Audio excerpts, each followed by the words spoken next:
നമസ്കാരം. ഞാൻ Unnikrishnan M. National instructor. എല്ലാവർക്കും ഇന്റർനാഷണൽ സ്കൂൾ ഓഫ് ചെസ്സിന്റെ യൂട്യൂബ് ചാനലിലേക്ക് സ്വാഗതം. വളരെ വ്യത്യസ്തമാകുന്ന ഒരു ഗെയിമുമായിട്ടാണ് ഞാൻ ഇന്ന് നിങ്ങളുടെ മുമ്പിൽ എത്തിയിരിക്കുന്നത്. ഈ ഗെയിം കളിച്ചത് മറ്റാരുമല്ല, അനാറ്റോളി കാർപ്പോവും അതോടൊപ്പം തന്നെ മറ്റൊരു വേൾഡ് ചാമ്പ്യൻ ആയിരുന്ന ബോറിസ് പാസ്കിയും.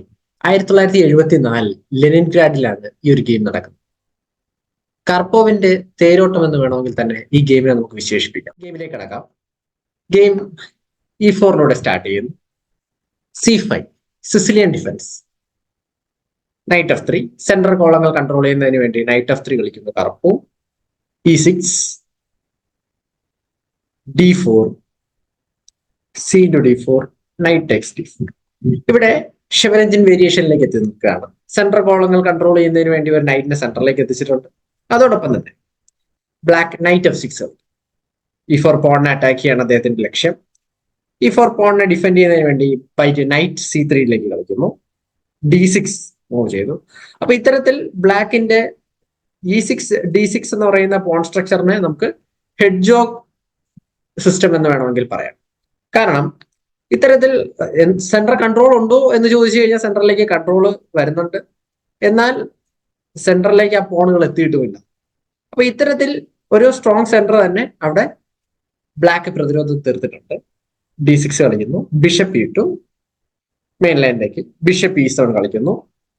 വൈറ്റ് കാസൽ കിങ്ങിനെ സേഫ് ആക്കുന്നു. അതോടൊപ്പം ബ്ലാക്ക് കിങ്ങും കാസൽ ചെയ്യുന്നുണ്ട്. ദെൻ കാർപ്പോ ഇവിടെ F4 കളിച്ചതിന് ശേഷം ഒരു അറ്റാക്ക് സ്റ്റാർട്ട് ചെയ്യുകയാണ്. ബ്ലാക്കിനെ സംബന്ധിച്ച് ഇനി 2 മൈനർ പീസുകൾ ഡെവലപ്പ് ചെയ്യേണ്ടതായിട്ടുണ്ട്. ബ്ലാക്ക് നൈറ്റ് C6 കളിക്കുന്നു.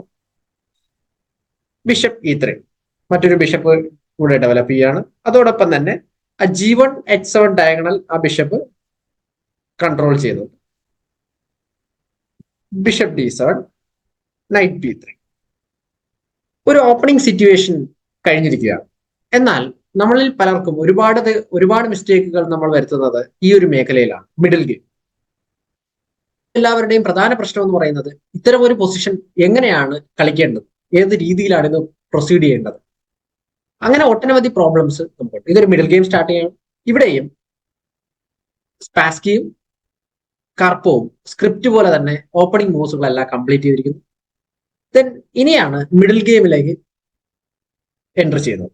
ആ മിഡിൽ ഗെയിം എൻ്റർ ചെയ്യുന്ന സമയത്ത് നമുക്ക് അഡ്വാൻറ്റേജസ് ആരാണ് ബെറ്റർ എന്ന് നോക്കുകയാണെങ്കിൽ വൈറ്റിന്റെ അഡ്വാൻറ്റേജ് ആയിട്ട് സെന്റർ കിട്ടിയിട്ടുണ്ട്. അതുപോലെ തന്നെ ഒരു സ്ലൈറ്റ് എഡ്ജ് കൂടുതലുണ്ട് എന്ന് വേണമെങ്കിൽ നമുക്ക് പറയാം. കാരണം പീസ് ആക്ടിവിറ്റി മോർ പവർഫുൾ ആണ് വൈറ്റിൻ്റെത് ബ്ലാക്കിനെ അപേക്ഷിച്ച്. കാരണം ബ്ലാക്കിന്റെ D7 E7 ബിഷപ്പുകൾ നിലവിൽ പാസീവ് ആണ്. അപ്പൊ അതുകൊണ്ട് തന്നെ ഒരു സ്ലൈറ്റ് എഡ്ജ് ഓപ്പണിംഗ് കഴിയുന്ന ഈ ഒരു സിറ്റുവേഷനിൽ വൈറ്റിന് കൊടുക്കേണ്ടതായിട്ടുണ്ട്. സോ ഇനി നമുക്ക് ഗെയിമിലേക്ക് കടക്കാം. ഈ ഗെയിമിൽ ബ്ലാക്കിന്റെ സ്ട്രാറ്റജി എന്ന് പറയുന്നത് എന്തായിരിക്കും? നിങ്ങൾക്ക് മനസ്സിലായിട്ടുണ്ടാവും. ബ്ലാക്ക് ഇവിടെ പൊതുവെ C5 സെമി ഓപ്പൺ ആയിട്ട് കിടക്കുന്നതുകൊണ്ട് തന്നെ ഇവിടെ ആക്ച്വലി സിസിലിയൻ ഡിഫൻസ് കളിക്കുന്ന സമയത്ത് ബ്ലാക്കിന് കിട്ടുന്ന ഒരു അഡ്വാൻറ്റേജ് എന്ന് പറയുന്നത് ആ സെമി ഓപ്പൺ ഫയൽ തന്നെയാണ്. നമ്മൾ നോക്കാം, ഈ സെൻട്രൽ പോൺ മെജോറിറ്റി നോക്കിക്കഴിഞ്ഞാൽ D6 E6 വൈറ്റിന് പോണുണ്ട്. സെൻട്രൽ പോൺ മെജോറിറ്റി നമ്മൾ നോക്കുകയാണെങ്കിൽ, അതേസമയം വൈറ്റിന് E4 മാത്രമേ പോണുള്ളൂ. അതുകൊണ്ട് തന്നെയാണ് ഇവിടെ ആദ്യം നമ്മൾ D4 കളിച്ചിരുന്ന സമയത്ത് C takes D4 ബ്ലാക്ക് കളിച്ചിട്ട് എന്ത് ചെയ്തു, പൊതുവേ സ്ട്രോങ് ആയിട്ടുള്ള വൈറ്റിന്റെ D4 പോണിനെ എക്സ്ചേഞ്ച് ചെയ്യുകയും അതുവഴി സെൻട്രൽ പോൺ മെജോറിറ്റി കൂട്ടുകയും C5 സെമി ഓപ്പൺ ഫയലാക്കി ആ സെമി ഓപ്പൺ ഫയലിലേക്ക് പ്രഷർ ചെയ്യുന്നതിന് വേണ്ടിയിട്ടാണ് ബ്ലാക്ക് പ്ലാൻ ചെയ്തത്. പൊതുവെ ഇത്തരം ഓപ്പണിങ്ങൾ നമ്മൾ കണ്ടുവരാറുള്ളത് ക്വീൻസൈഡ് അറ്റാക്ക് തന്നെയാണ്. ക്വീൻസൈഡ് എക്സ്പാൻഷൻ തന്നെയായിരിക്കും ബ്ലാക്ക് കൂടുതലും പ്ലാൻ ചെയ്യുക. അപ്പൊ അത്തരത്തിൽ ബ്ലാക്ക് F5 കളിക്കും.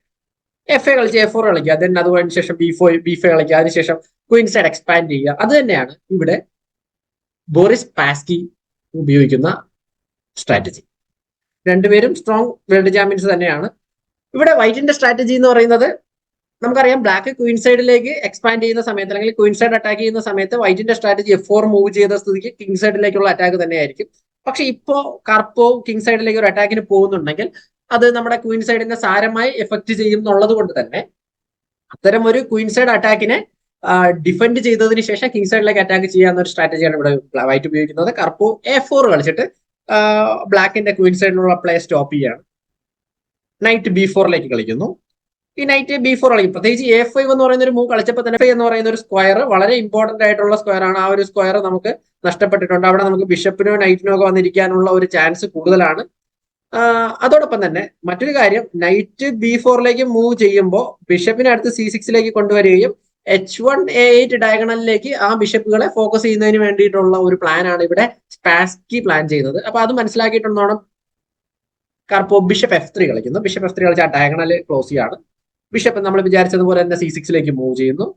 നൈറ്റ് വീണ്ടും D4 വരികയാണ്. ആ C6 ഇരിക്കുന്ന ബിഷപ്പിനെ എക്സ്ചേഞ്ച് ചെയ്യുക എന്നത് തന്നെയാണ് പ്ലാൻ. കാരണം ഇത്തരം പൊസിഷനുകളിൽ ബിഷപ്പുകൾ വളരെ അപകടകാരികളാണ്. അപ്പൊ അത്തരം ബിഷപ്പിനെ എക്സ്ചേഞ്ച് ചെയ്യുന്നതിന് വേണ്ടിയിട്ടാണ് നൈറ്റ് D4 വരുന്നു. G6 കളിക്കുകയാണ്. ആക്ച്വലി ഇത്തരം പൊസിഷനുകളിൽ നമ്മൾ G6 കാണാറില്ല. ക്വീൻ C7, റൂക്ക് C8 അത്തരത്തിലുള്ള മൂവുകൾ, അല്ലെങ്കിൽ റുക്ക് E8 അങ്ങനെയുള്ള മൂവുകളാണ് നമ്മൾ സാധാരണ പൊതുവെ കണ്ടുവരുന്നത്. എന്നാൽ G6 കളിക്കുകയായിരുന്നു സ്പാസ്കി. അപ്പൊ നമുക്ക് നോക്കാം ഈ G6 പ്ലാൻ എന്താണെന്നുള്ള കാര്യം നമ്മൾ ആദ്യം നോക്കേണ്ടതായിട്ടുള്ളത്. F5 വേണമെങ്കിൽ സ്റ്റോപ്പ് ചെയ്യാൻ എന്ന് വേണമെങ്കിൽ നമുക്ക് ചിന്തിക്കാം. F5 സ്റ്റോപ്പ് ചെയ്യൽ അതിലുപരിയായിട്ട് മറ്റൊരു പ്ലാൻ ഉണ്ട്. ഈ സെൻട്രൽ നൈറ്റ് ഇവിടെ ഇരിക്കുന്നത് സ്പാസ്കിക്ക് വളരെയധികം, അല്ലെങ്കിൽ ബ്ലാക്കിന്റെ ക്യാമ്പിൽ വളരെയധികം ബുദ്ധിമുട്ടാണ്. കാരണം സെൻട്രൽ ഒരു നൈറ്റ് ഇരിക്കുക എന്ന് പറഞ്ഞാൽ വളരെ ബുദ്ധിമുട്ട് തന്നെയാണ്. അപ്പൊ അതുകൊണ്ട് ഇവിടെ E5 കളിച്ചിട്ട് ആ നൈറ്റിനെ അറ്റാക്ക് ചെയ്യുക എന്നതാണ് മെയിൻ പ്ലാന്. അപ്പൊ അന്നേരം ഈ G6 കളിച്ചിട്ടില്ല എങ്കിൽ എന്ത് പറ്റും? നൈറ്റ് ഇവിടെ നിന്ന് F5 മൂവ് ചെയ്യാനുള്ള സാധ്യത വളരെ കൂടുതലാണ്. F5 വന്നു കഴിഞ്ഞാൽ E7 ബിഷപ്പിനെയും അതുപോലെ തന്നെ G7 പോണിനെയും D6 പോണിനെയും ഒക്കെ അറ്റാക്ക് ചെയ്യാനുള്ള പോസിബിലിറ്റി ഉള്ളത് കൊണ്ട് തന്നെ അത്തരത്തിൽ ആ നൈറ്റിനെ അവിടെ പ്രിവെന്റ് ചെയ്യുന്നതിന് വേണ്ടിയാണ് ആ F5 എന്ന് പറയുന്ന സ്ക്വയർ പ്രിവെന്റ് ചെയ്യുന്നതിന് വേണ്ടിയിട്ടാണ് അവിടെ G6 കളിച്ചത്. Then rook F2, കാർപ്പോ rook F2 കളിച്ചു. Rook F2 simple logical move ആണ്. ഓൾറെഡി B4 ഇരിക്കുന്ന നൈറ്റ് C2 അറ്റാക്ക് ചെയ്യുന്നുണ്ട്. അപ്പൊ അതിലേക്ക് ഒരു ഡിഫൻസ് കൃത്യമായി കൊടുക്കുന്നുണ്ട്. അതോടൊപ്പം തന്നെ റൂക്കിനെ ഒന്ന് സെക്കൻഡ് റാങ്ക് കൺട്രോൾ ചെയ്യുന്ന രീതിയിൽ വയ്ക്കുന്നുണ്ട്. സോ E5 കളിക്കുന്നു. ഇവിടെ വളരെ സിമ്പിൾ ആയിട്ടുള്ള എക്സ്ചേഞ്ചുകളിലൂടെ കാർപ്പോ ഒരു ചെറിയൊരു അഡ്വാൻറ്റേജ് ക്രിയേറ്റ് ചെയ്യാം. Night takes C6. ഇവിടെ നൈറ്റ് കൊണ്ട് വേണമെങ്കിലും ക്യാപ്ചർ ചെയ്യാം, പോൺ കൊണ്ട് വേണമെങ്കിലും ക്യാപ്ചർ ചെയ്യാം. നിലവിൽ B5 സാധ്യമല്ലാത്തതുകൊണ്ട് തന്നെ സ്പാസ്കി B ടേക്സ് C6 കളിക്കുന്നു. F into E5, D into E5.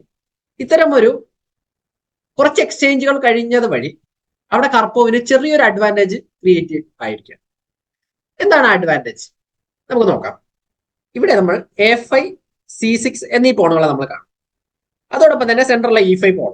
ഇതിൽ A5, C6 എന്ന് പറയുന്നത് ഐസൊലേറ്റഡ് പോണുകളാണ്. അപ്പൊ ഇത് നമ്മൾ പ്രത്യേകം നോട്ട് ചെയ്യണം. ഇത് ഈ ഐസൊലേറ്റഡ് പോണുകളെ സപ്പോർട്ട് ചെയ്യുക എന്ന് പറയുമ്പോൾ ഇനി ഒരു മൈനർ പീസോ മേജർ പീസോ വെച്ചിട്ട് മാത്രമേ നമുക്ക് അതിനെ സപ്പോർട്ട് ചെയ്യാനായിട്ട് കഴിയുള്ളൂ. സോ അതൊരു വലിയൊരു ബുദ്ധിമുട്ട് തന്നെയാണ് ബ്ലാക്കിന്റെ ക്യാമ്പിൽ. എങ്ങനെയാണ് നമുക്കിവിടെ ഈ ഒരു ഗെയിം കൺട്രോൾ ചെയ്യുന്നതെന്നുള്ള കാര്യം നോക്കാം. മെറ്റീരിയൽ ഒക്കെ ഈക്വൽ ആണ്, വേറെ പ്രത്യേകിച്ച് പറയത്തക്ക ഒരു അഡ്വാൻറ്റേജ് ഒന്നും നമ്മൾ കാണുന്നില്ല. എന്നാൽ പീസ് ആക്ടിവിറ്റി അത് വൈറ്റിന് കുറച്ച് ലിറ്റിൽ ബിറ്റ് ആക്റ്റീവ് ആണെന്ന് നമുക്ക് പറയേണ്ടി വരും. കാരണം രണ്ട് ബിഷപ്പും നൈറ്റും സ്ട്രോങ് ആണ്, അത് ആക്റ്റീവ് ആണ്. അപ്പൊ അതുകൊണ്ട് തന്നെ വൈറ്റിന് ചെറിയൊരു പെയർ ബിഷപ്പ് അഡ്വാൻറ്റേജിന്റെ ഒരു സ്മോൾ എഡ്ജ് കൂടെ നമുക്ക് ഉണ്ട്. അപ്പൊ അതുകൊണ്ട് തന്നെ ഈ പെയർ ബിഷപ്പ് അഡ്വാൻറ്റേജ് എന്ന് പറയുന്നത് ഒരു വലിയൊരു അഡ്വാൻറ്റേജ് തന്നെയാണ്. അപ്പൊ നമുക്ക് അത് എങ്ങനെയാണ് കളിയിലേക്ക് കൊണ്ടുവരുന്നത് നമുക്ക് നോക്കാം. ക്വീൻ F1 മെയിൻ ഐഡിയ എന്ന് പറയുന്നത് ക്വീൻ F1 കളിക്കും. നമുക്ക് റൂക്ക് F2 കളിച്ചപ്പോൾ തന്നെ അറിയാം നമുക്ക് C2 സപ്പോർട്ട് ചെയ്യുന്നുണ്ട്. അതോടൊപ്പം റൂക്കിനെ D1 കൊണ്ടുവന്നിട്ട് D5 കൺട്രോൾ ചെയ്യുക എന്നുള്ളതും, ക്വീനെ F1 നിന്ന് C4 കൊണ്ടുവന്നതിന് ശേഷം F7 ഒരു പ്രഷർ കൊടുക്കുക. അവിടെ ഓൾറെഡി റൂക്ക് ഒരു ഇൻഡയറക്ട്ലി ഒരു അറ്റാക്ക് കൊടുക്കുന്നുണ്ട്. അപ്പൊ അത്തരത്തിലുള്ള കുറച്ച് ഇൻഡയറക്ട്ലി ഉള്ള പ്ലാനുകളാണ് ഇവിടെ നിലവിൽ സംഭവിച്ചിരിക്കുന്നത്. സോ ആ ഒരു ഡേഞ്ചർ സിറ്റുവേഷൻ മനസ്സിലാക്കിയിട്ടോണം ക്വീൻ C8 കളിക്കുകയാണ്. ക്വീൻ C8 അത്ര നല്ല മൂവ് ആയിട്ട് പറയുന്നില്ല. ഈ ഒരു ഗെയിമിന്റെ ഇതിന് ശേഷം നമ്മുടെ ബോഡ്വിനിക് ഈ ഒരു ഗെയിം അനലൈസ് ചെയ്യുന്നുണ്ടായിരുന്നു. അപ്പൊ അദ്ദേഹം പറഞ്ഞ ഏറ്റവും ബെസ്റ്റ് ആയിട്ടുള്ള മൂവിയുടെ D7 കളിക്കുകയായിരുന്നു. കാരണം ക്വീൻ C4 വരുന്ന മുറയ്ക്ക് നൈറ്റ് B6 കളിക്കുകയും ക്വീൻ B3 വന്നു കഴിഞ്ഞാൽ ബിഷപ്പ് G5 കളിച്ച് ബിഷപ്പ് C5 വരുന്ന സമയത്ത് ബിഷപ്പ് E7 തന്നെ തിരിച്ച് കളിച്ചതിന് ശേഷം ആ ഒരു വൈറ്റിന്റെ ത്രെട്ടുകളെല്ലാം തന്നെ സോൾവ് ചെയ്യാനായിട്ട് ബ്ലാക്കിന് കഴിയുമായിരുന്നു എന്നുള്ളതായിരുന്നു ബോഡ്വിനിക്കിന്റെ ഇവാലുവേഷൻ. ക്വീൻ C8 കളിക്കുന്ന ആ സമയത്ത് തന്നെ ഇവിടെ H3 കളിക്കുകയാണ് വൈറ്റ്. H3 മെയിൻ പ്ലാൻ എന്ന് പറയുന്നത്, ഇപ്പൊ സപ്പോസ് ഇവിടെ വൈറ്റ് ക്വീൻ C4 തന്നെ കളിച്ചെന്നിരിക്കട്ടെ, ആ സമയത്ത് ബ്ലാക്കിന് NG4 വേണമെങ്കിൽ കളിക്കാനായിട്ട് കഴിയും. NG4 കളിക്കുന്നത് വഴി ഇവിടെ റൂക്കിനെയും അതുപോലെ തന്നെ ബിഷപ്പിനെയും അറ്റാക്ക് വരുന്നുണ്ടാവും. അപ്പൊ അത്തരത്തിൽ ഒരു ഡാർക്ക് സ്ക്വയർ ബിഷപ്പ് എക്സ്ചേഞ്ച് ചെയ്യുവാണെങ്കിൽ, ഇപ്പൊ റൂക്കിനെ പ്രൊട്ടക്ട് ചെയ്യുവാണെങ്കിൽ then dark square bishop exchange ആവാനുള്ള പോസിബിലിറ്റി ഉണ്ട്. അതിനുശേഷം നൈറ്റ് ഇൻറ്റു C2 വരികയും ഇവിടെ ഒരു ടാക്ടിക്കൽ ഷോട്ട് വരികയും ചെയ്യുന്നു. അത്തരം ഒരു സാഹചര്യം കൂടെ വരികയും ചെയ്യും. അപ്പൊ അതുകൊണ്ട് തന്നെ ഈ ഒരു സാഹചര്യത്തിലേക്ക് പോവാതെയാണ് ഇവിടെ എന്ത് ചെയ്യുന്നത്, കാർപ്പോ H3 കളിക്കുന്നത്. അത് നല്ലൊരു സ്ട്രാറ്റജി തന്നെയാണ്. കാരണം ഒപ്പോണന്റിന്റെ പീസുകളെ നമ്മുടെ ക്യാമ്പിനുള്ളിലേക്ക് അലോ ചെയ്യാണ്ട് അതിനെ കംപ്ലീറ്റ്ലി ഡിഫെൻഡ് ചെയ്തുകൊണ്ട് വൈറ്റിന് മാത്രം പ്ലേ ക്രിയേറ്റ് ചെയ്യുന്ന ആ കർപ്പോവിന്റെ മാജിക്കൽ ത്രെട്ട് തന്നെയാണ് നമ്മളിവിടെ കണ്ടുകൊണ്ടിരിക്കുന്നത്. കർപ്പോവിന്റെ നേച്ചറും അങ്ങനെ തന്നെയാണ്. കർപ്പോവിന് പൊസിഷനിലായിട്ട് കളിക്കുന്ന ഒരു പ്ലെയർ കൂടെയാണ്. അദ്ദേഹത്തിന്റെ ഗെയിമുകളിലൊക്കെ തന്നെ നമ്മൾ കണ്ടിട്ടുണ്ട്. ഒട്ടനവധി മൂവുകൾ ഉണ്ടാവാറുണ്ട്, ഇൻഡയറക്റ്റ് പ്ലാനുകൾ ഉണ്ടാവാറുണ്ട്. പൊസിഷണലി ചെറിയ മൈന്യൂട്ട് അഡ്വാൻറ്റേജുകളെ പോലും അക്യുമുലേറ്റ് ചെയ്തൊരു ബിഗ് അഡ്വാൻറ്റേജ് ആയിട്ട് കളിക്കാൻ കഴിയുന്ന ഒരു പ്ലെയർ ആണ് കർപ്പോ എന്ന് നമുക്ക് വേണമെങ്കിൽ പറയാം. അപ്പോ ഇവിടെ ബ്ലാക്ക് നൈറ്റ് D7 കളിക്കുകയാണ്. നൈറ്റ് D7, ബിഷപ്പ് G4 ആദ്യമേ കളിക്കും. ബിഷപ്പ് G4ന്റെ മെയിൻ പ്ലാൻ എന്ന് പറയുന്നത് ആ നൈറ്റിനെ അവിടെ സ്റ്റക്കാക്കി വെക്കും. ദെൻ ആ നൈറ്റ് B6ലേക്ക് വരികയാണെങ്കിലോ അല്ലെങ്കിൽ ആ നൈറ്റ് മാനോർ ചെയ്ത് വരുന്ന അത്രയും സമയം വൈറ്റിന് ഒട്ടനവധി ചലഞ്ചുകളുണ്ട്. അപ്പൊ അതുകൊണ്ട് തന്നെ ആ ഒരു നൈറ്റിന്റെ മാനോറിങ് സ്റ്റോപ്പ് ചെയ്യുക എന്നുള്ളതാണ് പ്ലാൻ. H5 കളിക്കുന്നു. ദെൻ H5 കളിക്കുമ്പോൾ തന്നെ നമ്മൾ ആദ്യം മറ്റൊരു കാര്യം മനസ്സിലാക്കേണ്ട, H5 കളിക്കുമ്പോൾ തന്നെ ആ ഒരു പോൺ സ്ട്രക്ചർ, അതും പ്രത്യേകിച്ച് കിങ്ങിന്റെ സൈഡിലുള്ള ഈ ഒരു പോൺ സ്ട്രക്ചർ, പോൺ കവർ മാറുന്നത് കാരണം കിങ് സൈഡ് വീക്ക് ആണെന്ന് നമുക്ക് പറയേണ്ടി വരും. അപ്പൊ അത്തരത്തിൽ കിങ് സൈഡിനെ അറ്റാക്ക് ചെയ്യാൻ ഈസി ആയിട്ട് വൈറ്റിന് കഴിയും. അതെങ്ങനെയാണ് അറ്റാക്ക് ചെയ്യുന്നത് നമുക്ക് നോക്കാം. അതോടൊപ്പം തന്നെ ഇവിടെ വൈറ്റിന്റെ മൂവ്മെന്റ് എന്ന് പറയുന്നത് ബിഷപ്പ് ടേക്സ് D7 ആണ്. നമുക്കറിയാം ആ നൈറ്റ് മാനൂർ ചെയ്ത് വരുന്നത് എത്രത്തോളം അപകടകരമാണെന്ന് നമുക്കറിയാം. അപ്പോ ബിഷപ്പ് ടേക്സ് D7 കളിക്കുന്നു, Queen takes D7, then Queen C4. നമ്മൾ ആദ്യം പ്ലാൻ ചെയ്തതുപോലെ തന്നെ വൈറ്റ് ക്വീനെ C4ലേക്ക് എത്തിക്കുന്നു. അപ്പൊ ആ C4ലേക്ക് എത്തിക്കുമ്പോൾ നമുക്കറിയാൻ പറ്റും C6ലേക്ക് ഒരു ത്രെട്ട് ഉണ്ട്, അതുപോലെ തന്നെ F7ലേക്ക് ഒരു ടാർഗറ്റ് ഉണ്ട്. ദെൻ ക്വീൻ വെൽ പ്ലേസ്ഡ് ആണെന്ന് നമുക്ക് അത് പറയേണ്ടി വരും. അപ്പൊ അത്തരത്തിൽ ഒരു സ്ട്രോങ് ആയിട്ടുള്ള ഒരു പ്ലേസ്മെന്റ് ആണ് നമുക്കിവിടെ കിട്ടിയത്. മാത്രമല്ല ക്വീനിന്റെ ആക്ടിവിറ്റി ഭയങ്കര ഇമ്പോർട്ടന്റ് ആണ്. സോ ഇവിടെ ബ്ലാക്ക് ബിഷപ്പ് H4 കളിച്ച് F2 റൂക്കിനെ അറ്റാക്ക് ചെയ്യുന്നു. റുക്ക് D2 എന്ന് പറയുന്ന മൂവ് കളിക്കുമ്പോൾ ക്വീൻ ഡയറക്ട്ലി ക്വീൻ അറ്റാക്ക് ആണ്. അപ്പോൾ ക്വീനെ വീണ്ടും ഡിഫെൻഡ് ചെയ്യാനായിട്ട് പോകേണ്ടി വരും. അത്തരത്തിലൊരു മൂവ് പോകുമ്പോൾ നമുക്ക് വീണ്ടും ഒരു മൂവ് ഗെയിൻ ചെയ്യാനായിട്ട് പറ്റും. പലപ്പോഴും നമ്മൾ ചെയ്യുന്ന മറ്റൊരു മിസ്റ്റേക്ക് കൂടെയാണ്, നമുക്കൊരു അറ്റാക്ക് വരുമ്പോൾ നമ്മൾ അതിനെ കംപ്ലീറ്റ്ലി ഡിഫെൻഡ് ചെയ്യായിരിക്കും ചെയ്യുക. എന്നാൽ കൗണ്ടർ അറ്റാക്കുകളിലൂടെ നമ്മളൊരു ടെമ്പോയിലൂടെ ഗെയിൻ ചെയ്യുകയാണെങ്കിൽ നമുക്ക് വീണ്ടും വീണ്ടും ആ ഒരു റിതം മെയിൻറ്റെയിൻ ചെയ്യാനായിട്ട് കഴിയുന്നതാണ്. സോ ക്വീൻ E7 കളിക്കുകയാണ്. ക്വീൻ E7 എന്ന് പറയുമ്പോൾ തന്നെ നമുക്ക് അറിയാൻ പറ്റും മെയിൻ പ്ലാൻ എന്ന് പറയുന്നത് F7നെ ഗാർഡ് ചെയ്യണം. അതോടൊപ്പം തന്നെ ഇപ്പൊ നമ്മൾ ചിന്തിക്കും നമുക്ക് ബിഷപ്പ് C5 പോസിബിൾ ആണോ എന്നൊരു കാര്യം നമ്മൾ ചിന്തിക്കും. ബിഷപ്പ് C5 നിലവിൽ ഇവിടെ പോസിബിൾ ആണോ? ബിഷപ്പ് C5 കളിക്കുകയാണെങ്കിൽ മെയിൻ ആയിട്ടുള്ള പ്രോബ്ലം നമ്മൾ വിചാരിക്കും ഓൾറെഡി ഇവിടെ ക്വീൻ അറ്റാക്ക്, ക്വീൻ മാറിക്കഴിഞ്ഞാൽ റൂക്കിനെ കിട്ടും എന്നൊരു കൺസെപ്റ്റിലായിരിക്കും നമ്മളിവിടെ വിചാരിക്കുക. സോ അങ്ങനെ ഒരു സ്ക്യൂർ വരുന്നു എന്ന് നമ്മൾ ചിന്തിക്കുമ്പോൾ ക്വീൻ ഇവിടെ G5ലേക്ക് വരും എന്നുള്ള കാര്യം നമ്മൾ ആദ്യം മനസ്സിലാക്കണം. കാരണം ഡയറക്ട്ലി റൂക്കിനെ അറ്റാക്ക് ആണ്. അപ്പൊ ഇവിടെ റൂക്കിനെ ക്യാപ്ചർ ചെയ്യുന്ന മുറയ്ക്ക് ഇവിടെയും റൂക്കിനെ ക്യാപ്ചർ ചെയ്യും. സോ അപ്പോൾ പൊസിഷൻ കുറച്ചുകൂടെ ബ്ലാക്കിന് ഫേവറബിൾ ആയി വരുന്നുണ്ട്. ബ്ലാക്കിന്റെ പീസുകൾ കളിയിലോട്ട് വരുന്നുണ്ട്. അപ്പൊ അങ്ങനെ കളിയിലോട്ട് വരുമ്പോൾ റൂക്ക് D7ലായിട്ട് കളിക്കേണ്ടി വരും. ദെൻ നൈറ്റ് ടേക്ക് C2, വീണ്ടും അടുത്ത റൂക്ക് അറ്റാക്കിലായിട്ട് വരും. Rook F1, night E3. ഈ മൊമെന്റ് വരുമ്പോൾ ക്വീനും റൂക്കും അറ്റാക്കിലാണ്. സോ അവിടെ റൂക്ക് നഷ്ടപ്പെടുന്നതനുസരിച്ച് ഇവിടെയും റൂക്ക് പോകും. പ്ലസ് ഇവിടെ കൗണ്ടർ അറ്റാക്ക് കൂടെ കിട്ടും എന്നുള്ളത് കൊണ്ട് തന്നെ അത് കുറച്ച് ഫേവറബിൾ ആവുകയാണ്, ബ്ലാക്കിന് ഫേവറബിൾ ആണ്. അപ്പൊ അതുകൊണ്ട് തന്നെ ഇത്തരത്തിൽ ഒരു മൂവ് കളിക്കുമ്പോൾ ക്വീൻ E7 കളിച്ചപ്പോൾ തന്നെ എന്ത് ചെയ്തു, അടുത്തൊരു റൂക്കിനെ F1ലേക്ക് കളിച്ചു. അവിടെ ബിഷപ്പ് C5 എന്ന് പറയുന്ന ഒരു മൂവ് സ്റ്റോപ്പ് ചെയ്തു. ബിഷപ്പ് C5 അല്ല കളിച്ചത്, നേരെ മറിച്ച് റൂക്ക് F1 എന്ന് പറയുന്ന ഒരു മൂവാണ് കളിച്ചത്. F7ലേക്ക് പ്രഷർ കൊടുക്കുകയാണ്. സോ റൂക്ക് F D8 കളിച്ചത് വഴി ബ്ലാക്ക് ഡയറക്ട്ലി സെന്ററിലേക്ക് ഒരു ഹോൾഡ് കൊണ്ടുവന്നിരിക്കുകയാണ്. എന്നാൽ അതേ സമയത്ത് F7ലേക്ക് ഒരു മേജർ ത്രെട്ട് F1 നിന്നും C4 നിന്നും വരുന്നുണ്ട്. സോ ഇവിടെ ബ്ലാക്ക് കളിച്ചിട്ടുള്ള മൂവ് നല്ല മൂവ് തന്നെയാണ്. ബട്ട് അതിനേക്കാൾ നല്ലൊരു മാനുവറിലൂടെ കർപ്പോ അപ്പോസിഷൻ വീണ്ടും വൈറ്റിനെ ഫേവറബിൾ ആക്കി മാറ്റുകയാണ്. ആ മൂവ് ഇതാണ് night B1. It's A good move. എന്തുകൊണ്ടെന്നാൽ ഇപ്പോ F7ലേക്ക് ആ ഒരു പ്രഷർ നിലവിൽ നൽകുന്നുണ്ട്. എന്നാൽ ഇവിടെ ഒരിക്കലും റൂക്കിന്റെ D2 കളിക്കാൻ കഴിയില്ല. റൂക്കിന്റെ D2 കളിച്ച് നൈറ്റിന്റെ D2 വരിക. എന്നാൽ നമ്മൾ പെട്ടെന്ന് നോക്കുമ്പോൾ ഈ നൈറ്റ് D2 വലിയൊരു ത്രെട്ടായിട്ട് നമുക്ക് ഫീൽ ചെയ്യുന്നില്ല. എന്നാൽ അതിന്റെ ഫ്യൂച്ചർ മൂവ് നമുക്ക് ശ്രദ്ധിക്കാം. അടുത്ത് F3ലേക്ക് വരികയും അവിടെ നല്ല ഡാർക്ക് സ്ക്വയർ ബിഷപ്പിനെ അത് അറ്റാക്ക് ചെയ്യുകയും ചെയ്യും. ആ ഡാർക്ക് സ്ക്വയർ ബിഷപ്പിനെ അറ്റാക്ക് കൂടെ ചെയ്യുന്ന ആ ഒരു സിറ്റുവേഷനിൽ പിന്നെ നേരെ അത് G5ലേക്കോ അല്ലെങ്കിൽ E5നെ അറ്റാക്ക് ചെയ്യുന്നുണ്ടോ. സോ അങ്ങനെ ആ ഒരു നൈറ്റ് കളിയിലേക്ക് വരികയാണ്. ശരിക്കും ആ നൈറ്റിന്റെ ഒരു പോർഷൻ നമുക്ക് ആദ്യമേ നോക്കാം. ഇവിടെ ഇരിക്കുന്ന നൈറ്റ്, C3യിൽ ഇരിക്കുന്ന ഈ നൈറ്റ് ഒരു സ്ക്വയറിലേക്കും പോകാനായിട്ട് കഴിയാണ്ട് ഇരിക്കുകയാണ്. ശരിക്കും അവിടെ രണ്ടിടത്തും C6 പോൺ അറ്റാക്ക് ചെയ്യുന്നുണ്ട്. അവിടെ ഇരിക്കുന്നതുകൊണ്ട് തന്നെ പ്രത്യേകിച്ച് യാതൊരു വിധത്തിലുള്ള അഡ്വാൻറ്റേജും ഇല്ല. E4നെ പ്രൊട്ടക്ട് ചെയ്യുന്ന കാര്യം മാത്രമേ ആ ഒരു നൈറ്റിനുള്ളൂ. എന്നാൽ അതേ നൈറ്റ് F3യിലേക്ക് വരുമ്പോഴത്തേനും ഇവിടെ നമുക്ക് കിങ് സൈഡിലേക്ക് ഒരു ഫോഴ്സിനെ കൂടെ കിട്ടുകയാണ്. സോ അതിന് വേണ്ടിയിട്ടാണ് നൈറ്റ് B1ലേക്ക് വരികയും ക്വീൻ B7 പോകുന്നു. Then king H2. Main plan എന്ന് പറയുന്നത് ബിഷപ്പിന്റെ G3 എന്ന് പറയുന്ന ആ ഒരു സ്ക്വയറിലേക്ക് വരുന്നത് സ്റ്റോപ്പ് ചെയ്യുക. ദെൻ അതിനുശേഷം എന്ത് ചെയ്യുക, നൈറ്റിനെ മെനുവർ ചെയ്യുക. C3 കളിക്കുന്നു, നൈറ്റ് A6ലേക്ക് പോവാണ്. റൂക്ക് E2, അടുത്ത another good move. Rook E2 കളിക്കുന്ന വഴി നൈറ്റിന് ആ സ്ക്വയർ വെക്കറ്റ് ചെയ്ത് കൊടുക്കണം. കാരണം ഇനി ശരിക്കും ആക്റ്റീവായിട്ട് ആ നൈറ്റിനെ കൊണ്ടുവരാനുള്ളതാണ്. അപ്പൊ അതുകൊണ്ട് തന്നെ ആ സ്ക്വയർ E2 എന്ന് പറയുന്ന സ്ക്വയറിലേക്ക് റൂക്ക് മാറിയിട്ട് D2 എന്ന് പറയുന്ന സ്ക്വയർ നൈറ്റിന് വേണ്ടി വെക്കറ്റ് ചെയ്ത് കൊടുക്കുകയാണ്. Rook F8, knight D2, bishop D8ലേക്ക് മൂവ് ചെയ്യാണ്. നൈറ്റ് F3 സ്ക്രിപ്റ്റ് പോലെ തന്നെ എല്ലാം ഒരു ഷോർട്ട് ടൈം പ്ലാൻ പോലെയാണ്. ഇതൊരു വലിയൊരു ലോങ് ടൈം പ്ലാൻ ഒന്നുമല്ല. നമുക്കിത് ഇംപ്ലിമെന്റ് ചെയ്യാൻ പറ്റുന്ന കാര്യങ്ങളാണ്. നമുക്ക് ഷോർട്ട് ടൈം പ്ലാനുകളിലൂടെയാണ് ഈ ഗെയിം മുന്നിലേക്ക് പോകുന്നത്. നൈറ്റ് F3 കളിക്കുന്നു, F6 കളിക്കുകയാണ്. നിലവിൽ F6 കളിക്കുമ്പോൾ ആ പൊസിഷൻ കുറച്ച് ബെറ്റർ ആക്കി എടുത്തു എന്ന് വേണമെങ്കിൽ നമുക്ക് തോന്നാം. പക്ഷേ ഈ ക്വീൻ നേരെ E6 എന്ന് പറയുന്ന സ്ക്വയർ കൺട്രോൾ ചെയ്യാണ്. അപ്പൊ ഇവിടെ എത്തുമ്പോഴത്തേന് ക്വീൻ പിന്നെയും കിങ്ങിന്റെ അടുത്തേക്ക് എത്തുന്ന അത്രയും സമയം ഈ പീസുകളൂടെ കോർഡിനേറ്റ് ചെയ്യുകയാണെങ്കിൽ അവിടെ മേറ്റ് പെട്ടെന്ന് ക്രിയേറ്റ് ആവുന്നതാണ്, ടാക്ടിക്സ് ഫോം ചെയ്യുന്നതാണ്. നമുക്ക് നോക്കാം. റൂക്ക് വീണ്ടും D2ലേക്ക് വരികയാണ്. നമ്മൾ നേരത്തെ കണ്ടു റൂക്കിനെ E2ലേക്ക് മാറ്റി, നൈറ്റിനെ B1ൽ നിന്ന് D2 വഴി F3ലേക്ക് കൊണ്ടുവന്നു. അതിനുശേഷം പിന്നെ എന്ത് ചെയ്യുന്നു?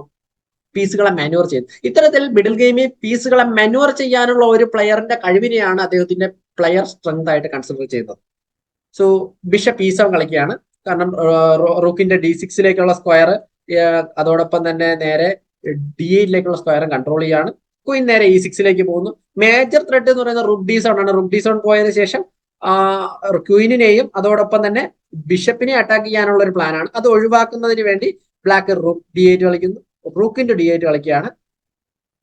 ഇവിടെ റൂക്കിന്റെ D8 വേണമെങ്കിലും കളിക്കാം, ബിഷപ്പിന്റെ D8 വേണമെങ്കിലും കളിക്കാം. പക്ഷേ ബിഷപ്പിന്റെ D8 ആണ് ബ്ലാക്ക് കളിച്ചപ്പോൾ. റൂക്കിന്റെ D8 കളിക്കുകയാണെങ്കിൽ നൈറ്റിന്റെ E5 വരികയും എഫിന്റെ E5 കളിക്കുന്ന സമയത്ത് റൂക്ക് F7 ചെക്ക് വരികയും ചെയ്യും. ഇനി നമുക്ക് നോക്കാം ഈ ഒരു പൊസിഷനിൽ ഇനി നമ്മൾ മുന്നിലേക്ക് പോകുമ്പോൾ കിങ് G7ലേക്ക് പോവുകയാണെങ്കിൽ Queen G6, king H8, Queen H7 checkmate ആവുകയും, അതോടൊപ്പം തന്നെ H8ലേക്ക് പോവുകയാണെങ്കിൽ ഇവിടെ ക്വീനിന്റെ E5 വരികയും ബിഷപ്പ് ബ്ലോക്ക് ചെയ്യുന്ന സമയത്ത് G7ൽ മേറ്റ് ആവുകയും ചെയ്യുന്നതാണ്. അപ്പൊ അതുകൊണ്ട് തന്നെ ഒരിക്കലും നമുക്ക് എന്ത് ചെയ്യാൻ പറ്റില്ല, റൂക്ക് കൊണ്ട് ക്യാപ്ചർ ചെയ്യാൻ പറ്റില്ല. ഇനി അഥവാ റൂക്കിന്റെ D8 കളിച്ചു, നൈറ്റിന്റെ E5 കളിച്ചു, അതിനുശേഷം ഈ പോൺ വെട്ടിയില്ല എന്ന് വിചാരിക്കുക. മറ്റൊരു പ്രോബ്ലം ഇവിടെ ഒരു പോൺ ഡൗൺ ആണ്. മാത്രവുമല്ല ഇവിടെ F7ലേക്ക് ഒരു ഡയറക്റ്റ് അറ്റാക്ക് ഉണ്ട്, G7ലേക്ക് അറ്റാക്ക് വരുന്നുണ്ട്, C6ലേക്ക് അറ്റാക്ക് വരുന്നുണ്ട്. അപ്പൊ അത്തരത്തിൽ ആ നൈറ്റ് വളരെ അപകടകാരിയായി മാറുകയാണ്. അപ്പൊ അതുകൊണ്ട് തന്നെ ഈ ഒരു സിറ്റുവേഷൻ ഒഴിവാക്കുന്നതിന് വേണ്ടി സ്പാസ്കി ബിഷപ്പിന്റെ D8 കളിക്കുകയാണ്. അനദർ റൂക്ക് D1ലേക്ക് വരുന്നു. അടുത്തൊരു റൂക്കിനെ കൂടെ കളിയിലോട്ട് കൊണ്ടുവരികയാണ്. എല്ലാ പീസുകളും കളിയിലേക്ക് വരുന്നുണ്ട്. Night B8, rook D7 stop ചെയ്യുന്നതിന് വേണ്ടിയിട്ടാണ് ആ ഒരു മൂവ് കളിച്ചിരിക്കുന്നത്. സോ ബിഷപ്പ് C5 കളിക്കുന്നു, റൂക്ക് H8ലേക്ക് മാറുകയാണ്. Rook H8. ഇവിടെ അടുത്ത ഒരു സ്റ്റണ്ണിങ് മൂവോട് കൂടി ബ്ലാക്ക് റെസിഗ്നേഷൻ കൊടുക്കുകയാണ്. ആ മൂവ് ഇത് തന്നെയാണ്, rook takes D8. Excellent move. ഈ മൂവ് ലോജിക്കൽ ഫിനിഷ് എന്ന് നമുക്ക് പറയാൻ പറ്റും. കാരണം വൈറ്റിന്റെ പ്ലാൻ പോലെ തന്നെയാണ് ഈ ഗെയിം ഫിനിഷ് ചെയ്തിരിക്കുന്നത്. അതോടൊപ്പം ലോജിക്കൽ ചെസ് ആണ് ഇപ്പോൾ ഉപയോഗിച്ചിരിക്കുന്നത്. ഇവിടെ റൂക്ക് ടേക്സ് D8 കളിച്ചാൽ നമുക്ക് അപകടമൊന്നും ഇല്ലല്ലോ എന്ന് തോന്നുമെങ്കിലും അടുത്ത് വരുന്ന മൂവ് ബിഷപ്പ് E7 ആണ്. ഇവിടെ റൂക്ക് അറ്റാക്ക് ആണ്. അത് മാത്രവുമല്ല F6 എന്ന് പറയുന്ന പോണോ അറ്റാക്കിലാണ്. ഇവിടെ നമുക്ക് നോക്കാം, പ്രാക്ടിക്കലായിട്ട് ഇപ്പൊ റൂക്ക് E8ലേക്ക് മൂവ് ചെയ്യുകയാണെങ്കിൽ അന്നേരം ക്വീൻ ടേക്സ് F6 വരുന്നു. കിങ്ങിന് G8ലേക്കോ H7ലേക്കോ അതോടൊപ്പം H6ലേക്കോ മൂവ് ചെയ്യാനായിട്ട് കഴിയും. കിങ് H6ലേക്ക് മൂവ് ചെയ്യുകയാണെങ്കിൽ നൈറ്റ് H4ലേക്ക് വരുന്നതാണ്. അതിനുശേഷം നൈറ്റ് H4ലേക്ക് വന്നതിന് ശേഷം അവിടെ മേറ്റ് കിട്ടുന്നതാണ്. കിങ് H7ലേക്ക് മൂവ് ചെയ്യുകയാണെങ്കിൽ ക്വീൻ F7ലേക്ക് പോകുന്നുണ്ടാവും. അതിനുശേഷം കിങ് H6ലേക്ക് പോയി കഴിഞ്ഞാൽ ബിഷപ്പ് G5 എന്ന് പറയുന്ന ഒരു മേറ്റ് കൂടെ അവിടെ പ്രാക്ടിക്കലി പോസിബിൾ ആണ്. ഇനി G5ലേക്ക് പോകണമെങ്കിൽ നമുക്ക് അറിയാൻ പറ്റും ക്വീനിന്റെ G6 ക്യാപ്ചർ നടക്കും. അതിനുശേഷം കിങ് പോകുമ്പോൾ ബിഷപ്പ് F6 എന്ന് പറയുന്ന ഒരു മൂവ് പോസിബിൾ ആണ്. ആ ബിഷപ്പ് F6ന് ശേഷം അവിടെ മേറ്റ് ക്രിയേറ്റ് ആവുന്നു. അപ്പൊ ഇത്തരത്തിൽ വളരെ ബ്യൂട്ടിഫുൾ ആയി തന്നെ ഈ ഒരു ഗെയിം ഫിനിഷ് ചെയ്യുകയായിരുന്നു. അവിടെ റൂക്കിന്റെ D8 കളിച്ചപ്പോഴേക്കും ഒരു ലോജിക്കൽ ഫിനിഷ് ആയിരുന്നു. ഇത്തരത്തിൽ അനറ്റോളി കാർപ്പോവിന്റെ ഒരു നല്ലൊരു ഗെയിം തന്നെയാണ് നമുക്കുണ്ട്. എല്ലാവർക്കും ഗെയിം ഇഷ്ടപ്പെട്ടു എന്ന് കരുതുന്നു. Signing out, Unnikrishnan M A, national instructor. Thank you.